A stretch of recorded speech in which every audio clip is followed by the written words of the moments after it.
والصلاة والسلام على رسوله النبي القوي الحفي الولي الجلي الأمي المكي المدني العربي الحجازي المدني القريشي الهاشمي المطلبي وعلى آله وأصحابه وأتباعه وأزواجه وأولاده وأحبابه وآبائه وأنصاره وأهل بيته الطيبين الطاهرين المطهرين الأكملين الأجملين. أما بعد فأعوذ بالله من الشيطان الرجيم. بسم الله الرحمن الرحيم. قال الله تبارك وتعالى في كلامه المجيد: لأنتم أشد رهبة في صدورهم من الله.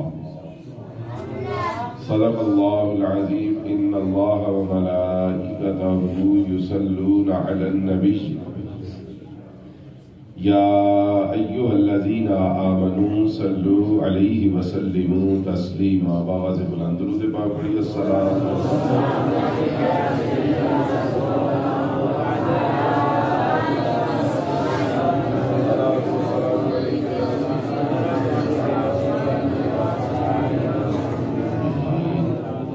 فتح باب نبوت پہ بے حد درود، ختم دور رسالت پہ لاکھوں سلام.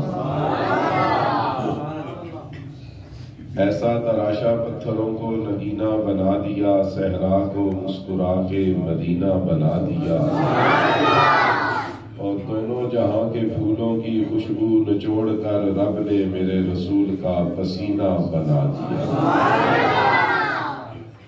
نبی پہ میں نثار ہو گیا، نازش بہار ہو گیا، اور بھیجتا تھا ان پہ میں درود فضل کردگار ہو گیا. سن کے ذکر شہر مصطفیٰ یہ دل بے قرار ہو گیا، اور وہ خدا کا یار بن گیا جو مصطفیٰ کا یار ہو گیا. اور جن کو نبی سے پیار ہو گیا ان سب کا بیڑا پار ہو گیا. واجب سر احترام، لائق سر تکریم، قائد اہل سنت، اسیر ناموس رسالت، نبی اکرم صلی اللہ علیہ وآلہ وسلم کی عزت و ناموس کی پاسداری اور عظمت قرآن کے لیے طویل جنگ لڑنے والی عظیم خوش نصیب ترین شخصیت، اور اپنے والد گرامی کا پاکیزہ اور مقدس مشن بڑی کامیابی اور احسن طریقے کے ساتھ آگے بڑھانے کا اعزاز حاصل کرنے والے خوش نصیب فرزند، عزت مآب، زینت السادات، فخر السادات، حضرت صاحبزادہ حاجی پیر سید خلیل حسین کاظمی شاہ صاحب دعوت فیض القدسیہ، اللہ تعالیٰ سے دعا ہے اللہ ان کا سایہ ہمارے سروں پہ سلامت رکھے تا قیامت. خطیب ملت اسلامیہ حضرت صاحبزادہ سید عبدالوحید کاظمی شاہ صاحب، نہایت عزت و احترام کے لائق ہمارے مسلک کے دیگر تمام علماء کرام، ذی الاحتشام تمام سادات کرام، اور بالخصوص فخر السادات سید نذیر حسین کاظمی شاہ صاحب اور دیگر معزز و محترم سامعین. وقت بڑا مختصر اور محدود ہے، صرف 3 یا 4 باتیں آپ کے سامنے کرنے کا موقع ملے گا. آپ نے توجہ کرنی ہے، انشاءاللہ آپ ساری زندگی یاد رکھیں گے کہ دارالعلوم انجمن تعلیم الاسلام شمالی محلہ جہلم میں ہم محفل میلاد میں گئے تھے اور کوئی کام کی بات سن کے واپس آئے تھے. حضرات گرامی قدر، میں نے آپ کے سامنے قرآن مجید کی آیہ مبارکہ کے چند لفظ پڑھے. اللہ فرماتا ہے لَأَنْتُمْ أَشَدُّ رَهْبَةً فِي صُدُورِهِمْ مِنَ اللَّهِ. اللہ فرماتا ہے اگر میرے نبی کی عزت اور ناموس کی پاسداری کے لیے تم کھڑے ہو جاؤ، اگر میرے محبوب کا ساتھ دو، اور اگر تمہیں عزت و ناموس مصطفیٰ کی نزاکت کا احساس ہو جائے، اللہ فرماتا ہے پھر میں تمہیں اتنا روب دوں گا اور اتنا تمہارا دبدبا ہو جائے گا کہ جو تمہارے مخالف ہوں گے وہ اتنا مجھ سے نہیں ڈرتے ہوں گے جتنا وہ تم سے ڈرنا شروع کر دیں. اور ہم نے اپنی آنکھوں سے دیکھا ہے میرے محترم سامعین جن کو پتہ چل گیا تھا نا کہ حضور کی عزت اور ناموس کا جو معاملہ ہے وہ کتنا نازک ہے اور کتنا حساس ہے، اور ان کو اس معاملے کی نزاکت اور حساسیت کا مکمل اندازہ ہو گیا تھا، اللہ نے ان کو بالکل وہی رعب اور دبدبہ عطا کر دیا تھا جس کا اللہ نے قرآن پاک میں وعدہ کیا ہے۔ ایسی ان کی آنکھوں کی چمک تھی، ان کے چہرے کے اوپر اتنا رعب تھا، ایسا وقار اور دبدبہ تھا کہ واقعی عالم کفر اتنا اللہ سے نہیں ڈرتا تھا جتنا اللہ نے حضور کی عزت کے لیے کھڑے ہونے والوں کا ڈر اور خوف عالم کفر میں ڈال دیا۔ ہاں جی، زمانہ کانپتا ہے ان کے نام سے۔ میرے محترم سامعین، جب غازی علم الدین شہید رحمت اللہ علیہ ان کا جسم 2 مہینے 8 دن کے بعد میاں والی جیل میں جو انگریزوں نے ویسے ہی دفن کر دیا تھا وہ نکالا گیا، اور علامہ اقبال نے اپنی شخصی ضمانت پہ ان کا جسم مبارک نکلوا کے انگریز حکومت کے ساتھ مذاکرات کر کے جب 1931 میں لاہور پہنچایا، آج سے تقریباً 80 سال پہلے، تو لاہور کی آبادی صرف 2 لاکھ۔ کتنی آبادی تھی؟ 2 لاکھ۔ اگر شہر کی آبادی 2 لاکھ ہو، اس شہر میں جنازہ ہو، اور جنازہ بھی آج سے 80 سال پہلے ہو، یعنی کہ بسیں اور کاریں اور گاڑیاں بھی نہ ہو لوگوں کے پاس، لوگ ٹانگوں کے اوپر اور گدھا گاڑیوں پہ اس زمانے میں سفر کرتے ہو پاکستان بننے سے بھی پہلے، یعنی کہ لاہور جانا بھی آسان نہ ہو، اور آبادی لاہور کی ہو 2 لاکھ۔ اگر ساری آبادی بھی جنازہ پڑھنے آ جائے تو کتنے لوگ ہو سکتے ہیں جنازے میں؟ پورے 2 لاکھ بھی نہیں، 1 لاکھ بیچ میں سے عورتیں نکال دیں، باقی 1 لاکھ مرد رہ گئے، ان میں سے بچے نکال دیں، چھوٹے دودھ پینے والے، بیمار، بوڑھے، معذور اور مصروف افراد اور ادھر ادھر گئے ہوئے نکال دیں۔ میرے خیال سے ساری جمع تفریق ضرب تقسیم کر کے جنازہ پڑھنے والوں کی تعداد 50 سے 60 ہزار بنتی ہے۔ اگر پورا لاہور بھی جنازہ پڑھنے کے لیے آ جاتا 50-60 ہزار، لیکن آج تک اخبارات گواہی دے رہے ہیں، آپ تحقیق کر لیں۔ اب اگر آپ کا جی چاہے تو آپ سبحان اللہ کہیں غازی صاحب کے لیے، نہ جی چاہے تو میرا کوئی شکوہ نہیں۔ آج سے 80 سال پہلے جب غازی صاحب کا جنازہ پڑھا گیا 2 لاکھ آبادی والے شہر میں، دنیا آج تک حیران ہے کہ 2 لاکھ لاہور شہر کی آبادی تھی اور جنازہ پڑھنے والوں کی تعداد 6 لاکھ سے بھی زیادہ ہو گئی۔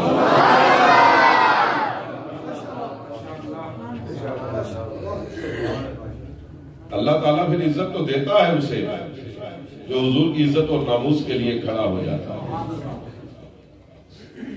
صاحبان گرامی قدر، وقت بڑا مختصر ہے، بات جلدی جلدی کرنی ہے۔ حضور کی ایک حدیث، حضور نے فرمایا ان اللہ تعالی غیور، اللہ بہت غیرت مند ہے۔ یہ غیرت جو ہے نا، غیرت یہ حضور نے اللہ کی صفت کے طور پہ بیان کیا ہے کہ غیرت اللہ کی صفت ہے۔ اللہ تعالیٰ بہت غیرت مند ہے، وہ گستاخوں کے ساتھ رعایت نہیں کرتا۔ حضرت صالح علیہ السلام کی اونٹنی کی ٹانگیں کاٹنے میں صرف 8 افراد شریک تھے۔ کتنے؟ 8 افراد شریک تھے، مگر جب عذاب آیا تو صرف 8 کے اوپر نہیں آیا، پورے شہر کے اوپر عذاب آیا۔ قرآن پاک پڑھ کے دیکھ لیں، یہ باتیں گھڑی ہوئی نہیں ہیں، پڑھی ہوئی۔ قرآن پاک آج بھی گواہی دے رہا ہے، گستاخ 8 تھے، عذاب پوری قوم پہ آیا، اور اللہ نے ایسا عذاب بھیجا کہ پتہ ہی نہیں چلتا تھا یہاں پہ ایک شہر آباد ہے، ویرانہ بن گیا ایک رات کے اندر۔ گستاخ صرف 8 تھے، عذاب پورے شہر پہ آیا۔ وجہ یہ کہ وہ جو 8 گستاخ تھے، باقی پورا شہر ان کی حمایت کے اندر اترا ہوا تھا، وہ ان کے لیے نرم گوشہ رکھتا تھا، ان کے لیے سفارشیں لا رہا تھا۔ اللہ نے فرمایا جہاں پہ گستاخ جائیں گے، سفارشیں کرنے والوں کا بھی وہی انجام ہوگا۔ اللہ تعالیٰ بڑا غیرت مند ہے، جس طرح وہ گستاخوں کے ساتھ رعایت نہیں کرتا، اس طرح حضور کی عزت اور ناموس کے پہرے داروں کو اللہ عزت اور عظمت بھی عطا فرما دیتا ہے۔ نعرہ رسالت، نعرہ رسالت، نبيا من سب نبيا من سب نبيا لبيك لبيك لبيك يا رسول الله لبيك لبيك لبيك يا رسول الله لبيك لبيك لبيك يا رسول الله لبيك. علماء تشریف فرما ہے، تحریک لبیک کے قائدین بھی بیٹھے ہیں. شاہ صاحب نے جو تحفظ ناموس رسالت کے لیے جدوجہد کی ہم پچھلے 15 سال سے دیکھ رہے ہیں، ہم تو اپنی آنکھوں سے گواہ ہیں.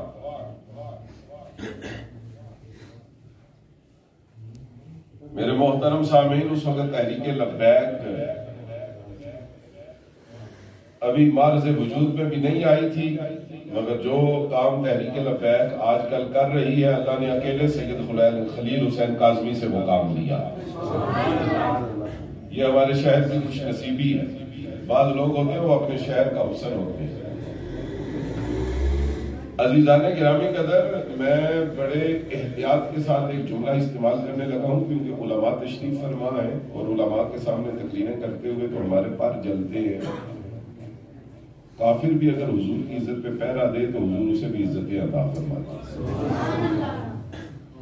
اچھا، میں جملہ دوبارہ کہہ دیتا ہوں تاکہ یہ میں دھیمے لہجے میں اس لیے کہہ رہا ہوں کہ آپ کہیں شک میں نہ پڑیں کہ جوش کتابت میں مصنوع سے نکل گیا. میں بڑے ٹھنڈے مزاج کے ساتھ دوبارہ جملہ استعمال کرتا ہوں.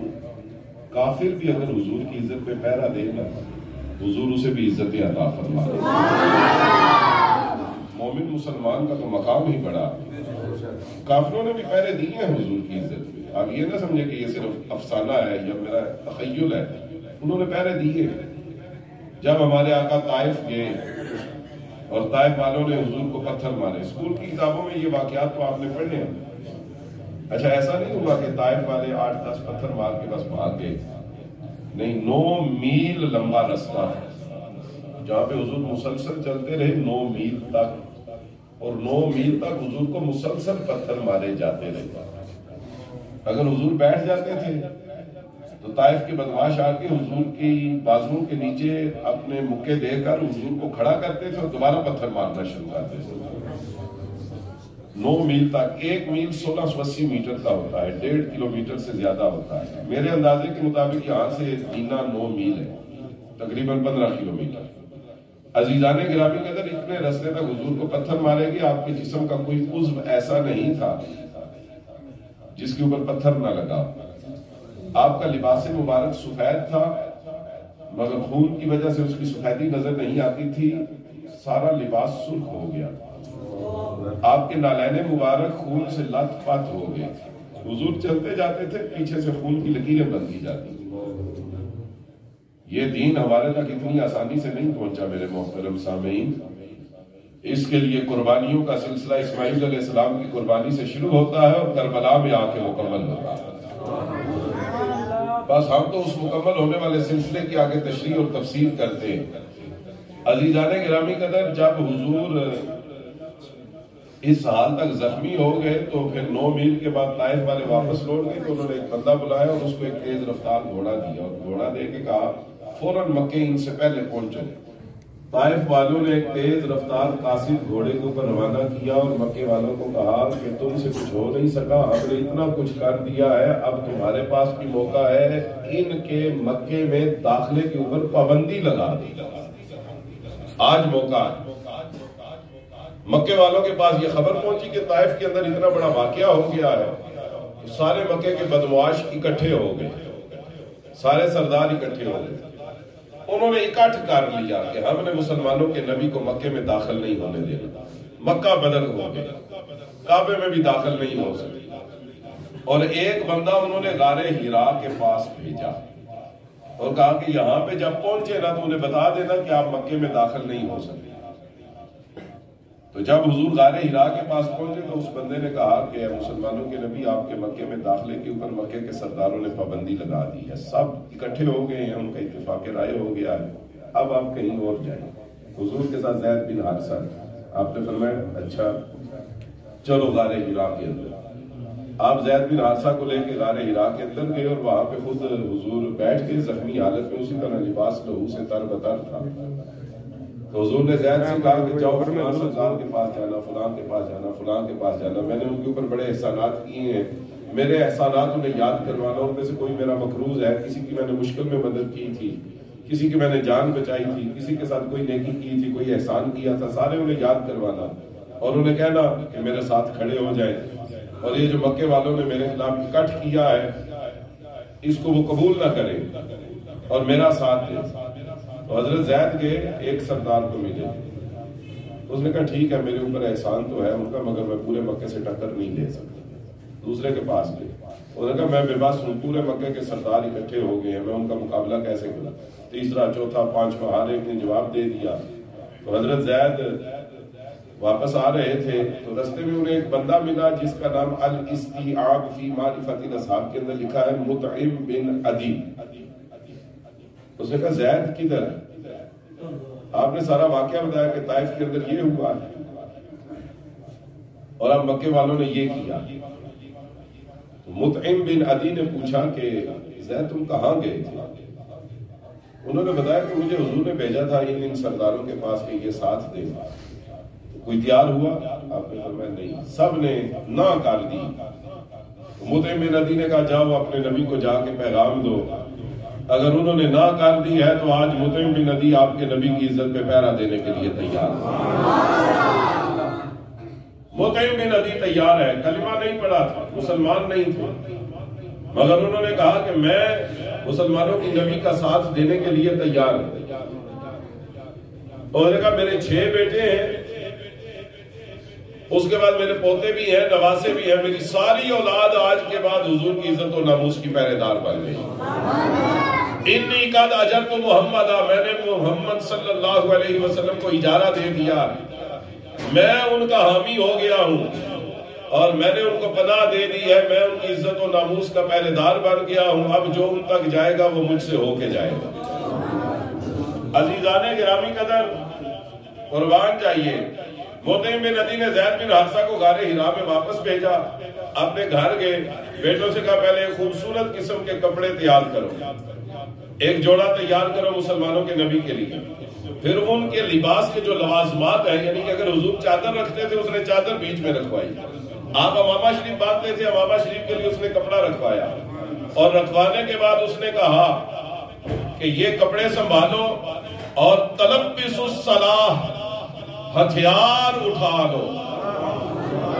قربان جائیے، جب نبی کی عزت پہ حملہ ہو جائے تو پھر حضور نے کبھی نہیں کہا تھا، حضور نے بھی نہیں کہا تھا تسبیحاں اور مسلح اٹھا لو۔ مطعم بن عدی نے بھی کہا کہ ہتھیار اٹھا لو میرے بچوں، ہتھیار اٹھاؤ۔ انہوں نے پوچھا کون کون سا ہتھیار اٹھائیں؟ مطعم بن عدی نے کہا کہ لوہے کی زرہ پہن لو، لوہے کا لباس پہن لو، زرہ پہن لو، لوہے کے اندر ملبوس ہو جاؤ۔ عزیزان گرامی قدر، اس کے بعد اس نے کہا لوہے کا خود پہنو، یعنی کہ ہیلمٹ پہن لو لوہے کا، جس کی زنجیریں زلفوں کی طرح ایسے آئیں اور تمہارے کندھوں تک پھیل جائیں۔ باقاعدہ اس نے روپ بنایا نا، روپ، اور خود کے اندر یعنی کہ جو لوہے کا ہیلمٹ پہنو اس میں سرخاب کا پر لگاؤ۔ یہ عربوں کی رسم تھی، وہ فخر کے اظہار کے لیے، دوسرے کے اوپر پریشر ڈالنے کے لیے اپنی پگڑیوں میں سرخاب کے پر لگاتے تھے۔ انہوں نے کہا اپنے اپنے خود کے اندر سرخاب کا پر لگاؤ، پھر نیزے لو، اور ایک بھی نہیں، ہر بندہ 2 نیزے لے، ایک ادھر لگائے دوسرا ادھر لگائے، اور ان کی انیاں یعنی کہ ان کی نوکیں لشکاریں مار رہی، تیروں کا جو ترکش ہے یعنی کہ جس بستے میں تیر ہوتے ہیں وہ اپنی کمر کے پیچھے باندھو، کمان اپنے سینے پہ سجاؤ، اور پھر 2 تلواریں لو، ایک بھی نہیں 2 تلواریں اٹھاؤ، کیونکہ نبی کی عزت پہ پہرا دینا۔ اور اس نے کہا پھر یہ تحفے تحائف لے کے، یہ کپڑے لے کے غار حرا میں جاؤ، اور سب سے پہلے جا کے مسلمانوں کے نبی کے جو زخم ہیں ان کی خدمت کرو،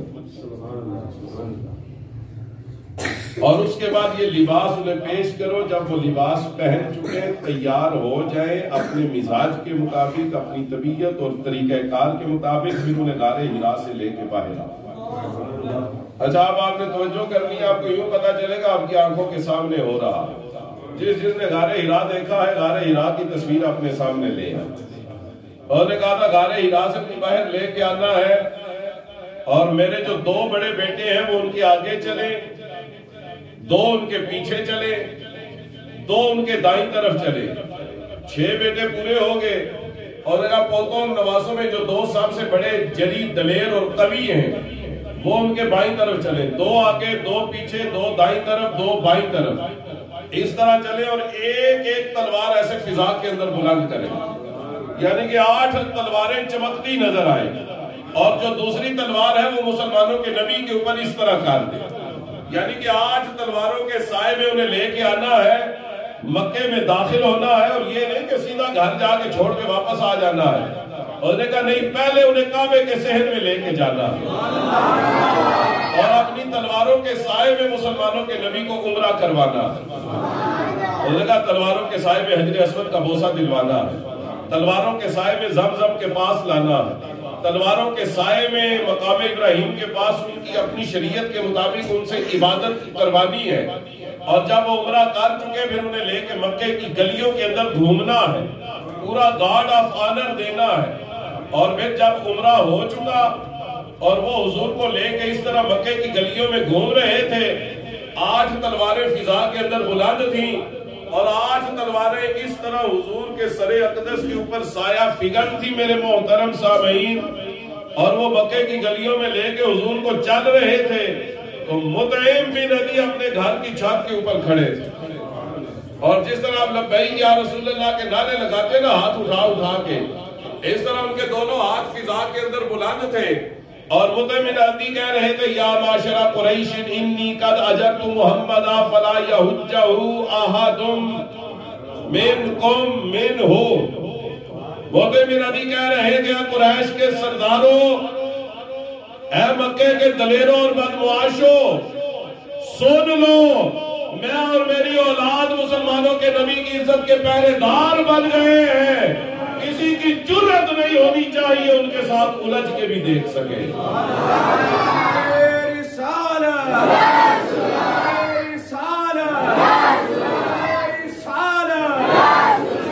رسول کی ایک سزا،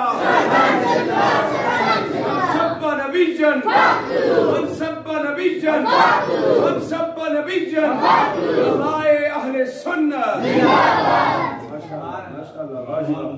جی پہلا دیا یا نہیں؟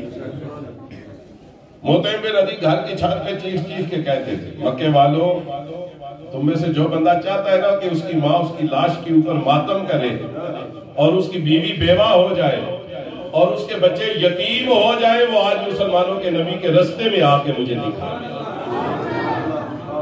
عزیزان گرامی کا اگر اس کے بعد جب تک مطعم بن عدی زندہ رہا کسی کی جرت نہیں ہوئی کہ حضور کو ستا سکے۔ یہاں پہ میں محققین جو حضرات تحقیق کا شوق رکھتے ہیں ان کے لیے بتاتا چلوں کہ مطعم بن عدی یہ وہ شخص تھا کہ جب شب ابی طالب کے اندر حضور کا بائیکاٹ کیا تھا مکے والوں نے، اس نے کہا تھا کہ میں مسلمانوں کے نبی سے تعلق توڑنے کے لیے تیار نہیں۔ حضرت ابو طالب تو حضور کے ساتھ تھے شب ابی طالب میں، اس نے کہا تھا نہیں میں ان سے تعلق جاری رکھوں گا، شب ابی طالب میں بھی وہ مجھے بلائیں گے، میں وہاں پہ جاؤں گا، اور مجھے جو کچھ ان تک پہنچانا پڑا میں وہاں پہ پہنچاؤں گا۔ عزیزان گرامی قدر مطعم بن عدی وہ تھا جو حضرت ابو طالب کے متعین کردہ رستے کے اوپر چل رہا تھا، وہ بھی عزت و ناموس مصطفیٰ کے پہرے دار تھے، یہ بھی عزت و ناموس مصطفیٰ کا پہرے دار تھا۔ اچھا پھر بڑی حیرت کی بات ہے، آپ حیران رہ جائیں گے، ہماری کتابوں میں لکھا ہے توفی ولم یعتنق الاسلام، مطعم بن عدی پھر فوت ہو گیا اور اس نے کلمہ آخری وقت تک نہیں پڑھا، کلمہ نہیں پڑھا، حالت کفر میں دنیا سے گیا۔ اب بات یہاں پہ ختم نہیں ہوتی، جب مطعم بن عدی دنیا سے چلا گیا مکے والوں نے حضور کو ستایا، آپ نے مدینہ کی طرف ہجرت کی، پھر غزوہ بدر ہوئی، 70 کافر مارے گئے اور 70 قیدی بنے۔ آپ نے مطعم بن عدی والی بات ذہن کے اندر رکھنی ہے، غزوہ بدر کے ساتھ اس کو ہم نے جوڑنا ہے مطعم بن عدی کو۔ عزیزان محترم 70 کافر مارے گئے غزوہ بدر میں، 70 قید ہوئے، تو جو 70 قید ہوئے ان کی رہائی کے لیے جو طریقہ کار طے کیا گیا تھا وہ یہ تھا، جو پڑھنا لکھنا جانتے ہیں وہ مسلمانوں کے دو بچوں کو پڑھنا لکھنا سکھا دیں تو رہا ہو جائیں گے، اور جن کو پڑھنا لکھنا نہیں آتا وہ، اب دیکھیں حضور علم کی کتنی قدر کرتے تھے کہ جن کو پڑھنا لکھنا نہیں آتا سونے کی ایک مقدار مقرر کی گئی کہ اتنا سونا وہ دے تو رہا ہو جائیں گے۔ پھر بڑی بڑی سفارشیں آئیں میرے محترم سامعین مقتدی سے، جنہوں نے پابندیاں لگائی تھی نا حضور کے مکے میں داخلے پر، ان سرداروں نے بھی منتیں کی کہ ہمارے بندے چھوڑ دیں، حضور نے سب کی سفارشیں رد کر، انہوں نے کہا بنو وہب کے پاس جاؤ جو حضور کا ننیال ہے ان کی سفارشیں لاؤ، تو حضور کے ننیال سے بزرگوں کی سفارشیں آئیں۔ حضور نے فرمایا بات سنو، ان 70 قیدیوں میں میرے سگے چچا بھی شامل ہیں، وہ بھی سونا دے کے گھر جائیں گے۔ ان 70 قیدیوں میں میری سگی بیٹی سیدہ زینب کے شوہر آس بھی شامل ہے، حضور نے فرمایا وہ بھی سونا دے کے گھر جائے گا، میرا داماد ہے مگر سونا دے کے گھر جائے گا۔ حضور نے فرمایا میری برادری بنو ہاشم کے جوان بھی قیدیوں میں شامل ہیں، وہ بھی سونا دے کے گھر جائیں گے۔ حضور نے اپنے ننیال کی سفارشیں بھی رد کر دی۔ صحابہ نے جب یہ غلبہ اور عروج دیکھا کہ اتنی بڑی بڑی سفارشیں حضور رد کر رہے ہیں، صحابہ نے عرض کی آقا کوئی ایسا ہے جس کی سفارش کے اوپر آپ ایک بندے کو چھوڑ دیں، ایک آدھ بندہ چھوڑ دیں، کسی کی اتنی قدر و منزلت ہے آپ کی بارگاہ میں کہ اگر وہ سفارش کرے تو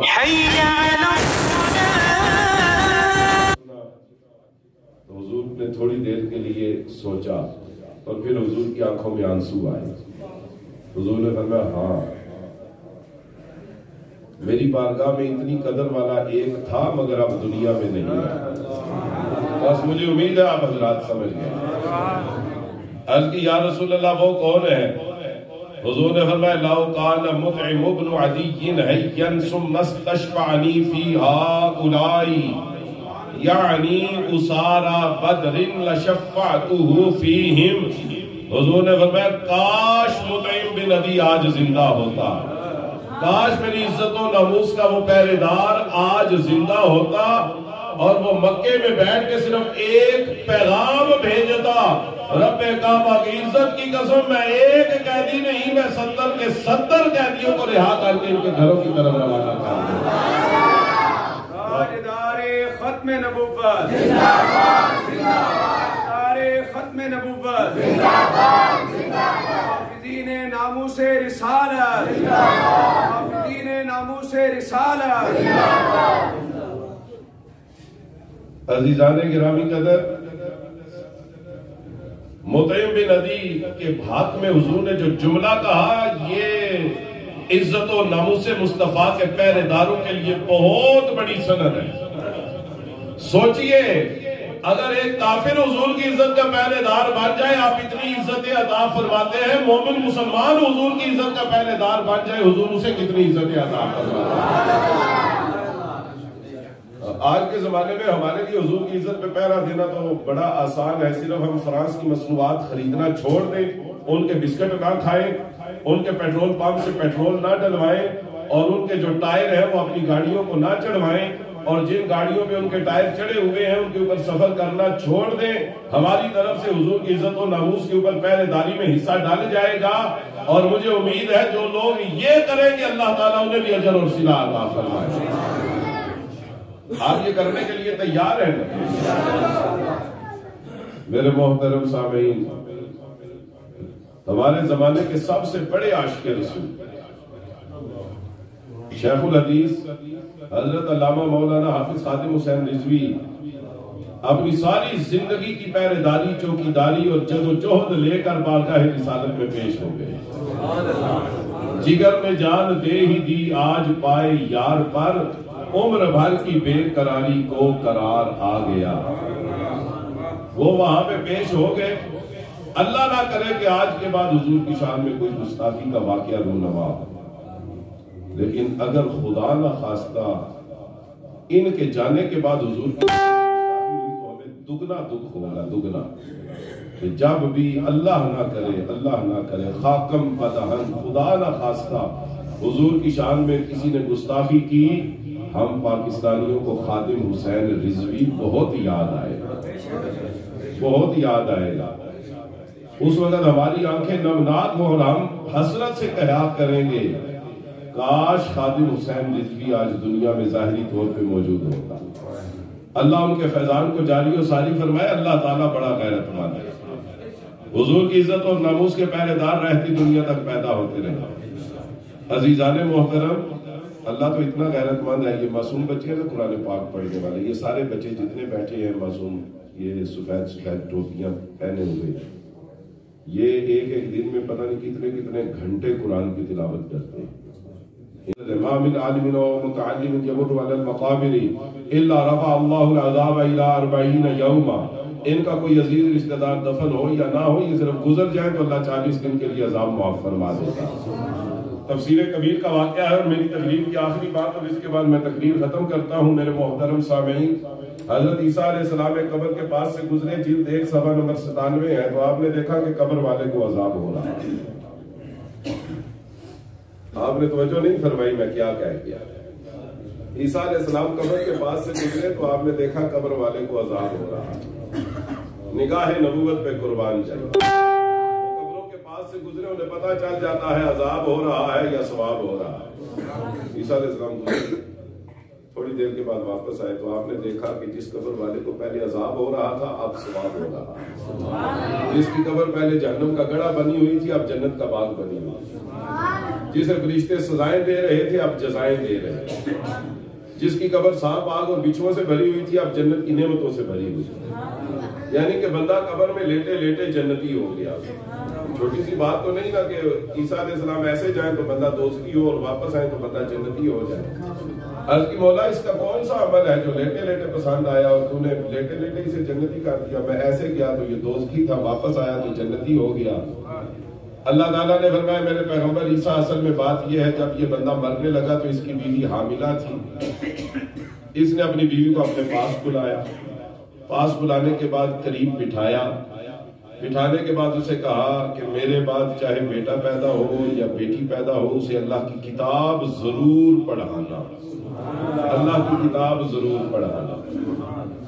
اللہ نے فرمایا اتنی بات کہا کہ یہ بندہ مر گیا اور جب قبر میں پہنچا تو عملوں کے مطابق دوزخی تھا، قبر جہنم کا گڑھا بن گیا. پھر وقت گزرتا گیا. اس کا بیٹا 4 سال 4 مہینے 4 دن کا ہو گیا. بچے کی زندگی کے 2 دن بڑے ہیں، میں سالگرہ کریں یا نہ کریں وہ علیحدہ بات ہے، مگر بچے کی زندگی کا 7واں دن عقیقہ ہو جائے تو ساری زندگی فائدہ رہتا ہے. استطاعت ہو تو عقیقہ ضرور کرنا چاہیے. دوسرا بچے کی زندگی کا یہ والا دن جب وہ 4 سال 4 مہینے 4 دن کا ہو جائے تو صوفیاء کرام بالخصوص بزرگان چشت اکابرین چشت کہتے ہیں کہ اس دن اس کو پڑھائی پہ بٹھانا چاہیے جسے رسم بسم اللہ کہا جاتا ہے. اللہ علم کے لیے اس بچے کا سینہ کھول دیتا ہے. تو اللہ نے فرمایا اس کا بیٹا ہوا 4 سال 4 مہینے 4 دن کا اور اس کی بیوی نے اس کے بیٹے کی انگلی پکڑی. انگلی پکڑنے کے بعد گھر سے باہر نکلی. اس کی قبر جہنم کا گڑھا تھی، بندہ دوزخی تھا. اور بیوی بیٹے کی انگلی پکڑنے کے بعد گھر سے نکل کے میری کتاب پڑھانے والے عالم کے پاس گئی اور اس کے سامنے جا کے بیٹے کو بٹھایا. اور بٹھانے کے بعد کہا کہ حضور والا میرے شوہر نے وصیت کی تھی مرنے کے بعد جو کوئی بھی پیدا ہو، بیٹا ہو یا بیٹی ہو، اسے اللہ کی کتاب ضرور پڑھانا. مرنے کے بعد بیٹا پیدا ہوا تھا، آج اس کے پڑھنے کا دن ہے، میں اسے آپ کے پاس لائی ہوں، آپ اسے اللہ کی کتاب پڑھانا شروع کر دیجیے. اب آپ سوچیں جب آپ اپنے جگر کے ٹکڑے کو ان کے سامنے بٹھاتے ہیں نا پڑھنے کے لیے تو ہوتا کیا ہے؟ اللہ فرماتا ہے اس کے معصوم بچے نے اپنی معصوم زبان سے میری کتاب کی پہلی آیت پڑھی. پہلی آیت. اللہ نے یہ نہیں فرمایا کہ آج اس کا دستار فضیلت تھی، آج وہ مکمل حافظ ہو گیا تھا، آج اس کا ختم ہو گیا تھا. اللہ نے فرمایا نہیں، پہلا دن تھا. اس کے 4 سال کے بچے نے میری کتاب کی پہلی آیت پڑھی. فَأَسْتَحْيَيْتُ أَنْ أُعَذِّبَ عَبْدِي بِنَارِي فِي بَطْنِ الْأَرْضِ وَوَلَدُهُ يَذْكُرُ اسْمِي عَلَىٰ وَجْهِ الْأَرْضِ. اللہ فرماتا ہے مجھے حیا آ گئی اور میں نے اپنا قانون بنا لیا ہے کہ جس کی اولاد زمین پہ بیٹھ کے میری آیتوں کی تلاوت کرتی ہوگی میں ان ماں باپ کو زمین کے نیچے کبھی بھی عذاب نہیں دوں گا، بہشت جنتی کا دوں گا.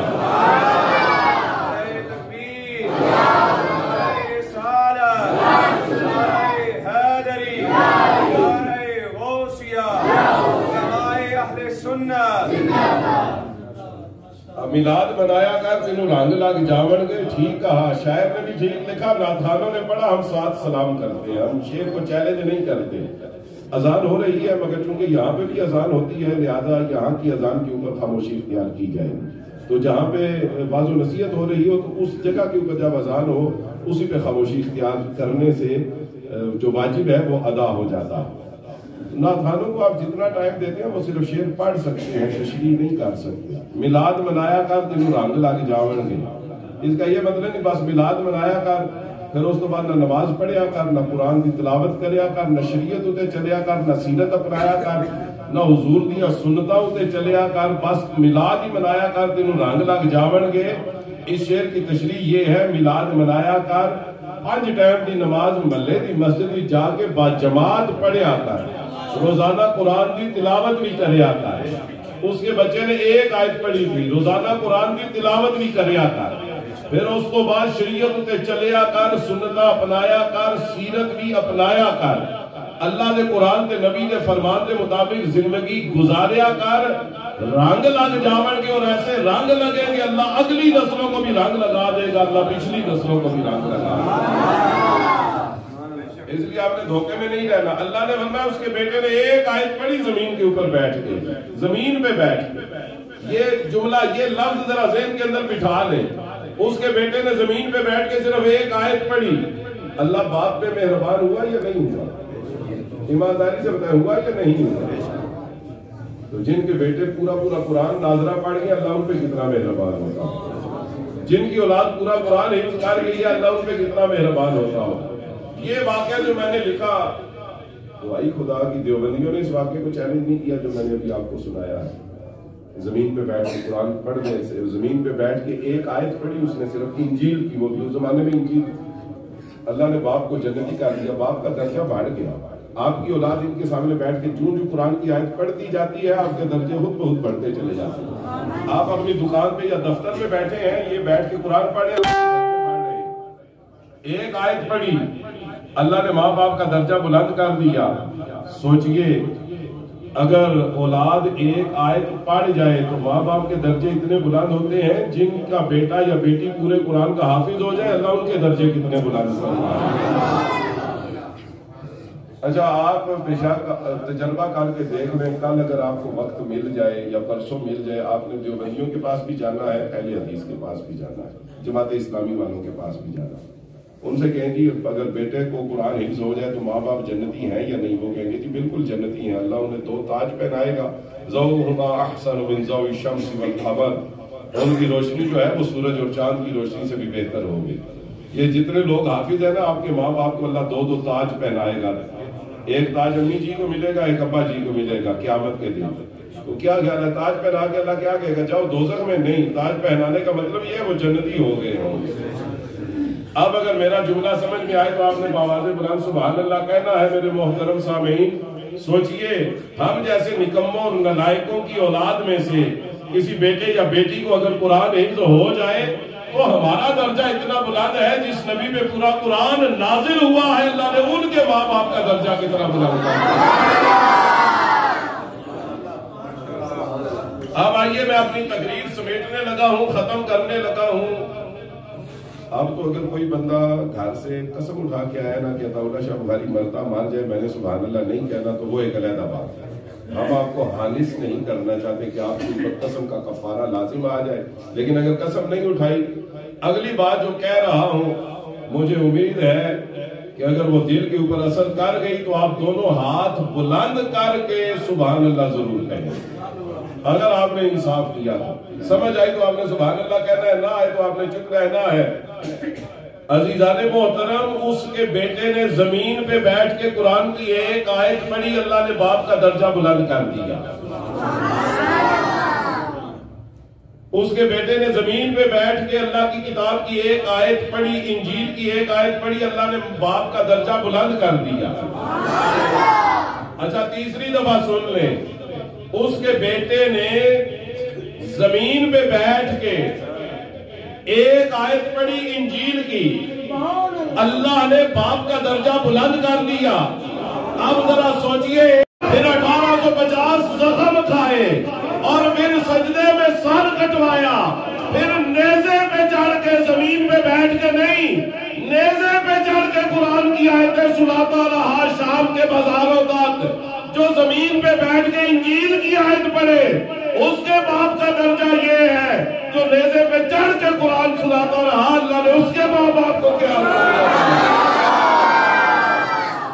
حسینیت زندہ باد، حسینیت زندہ باد، حسینیت زندہ باد، آنے امام علی مقام زندہ باد، آنے امام علی مقام زندہ باد، آئے اہل سنت زندہ باد۔ سچی مچی کے آخری شعر سنے، سچی مچی کے آخری شعر ہے اور تقریر ختم۔ قطب و قلندر و غوث ثقلین کہتے ہیں، بشر کا ناز نبوت کا نور عین کہتے ہیں، جناب فاطمہ زہرا کے دل کا چین کہتے ہیں، عشق والے اسے شہزادہ کونین کہتے ہیں۔ توجہ میں بتانے لگا ہوں کہ ہم کسے حسین کہتے ہیں، ارض و سما میں اسے شاہ مشرقین کہتے ہیں، اور جو نیزے پہ چڑھ کے بھی قرآن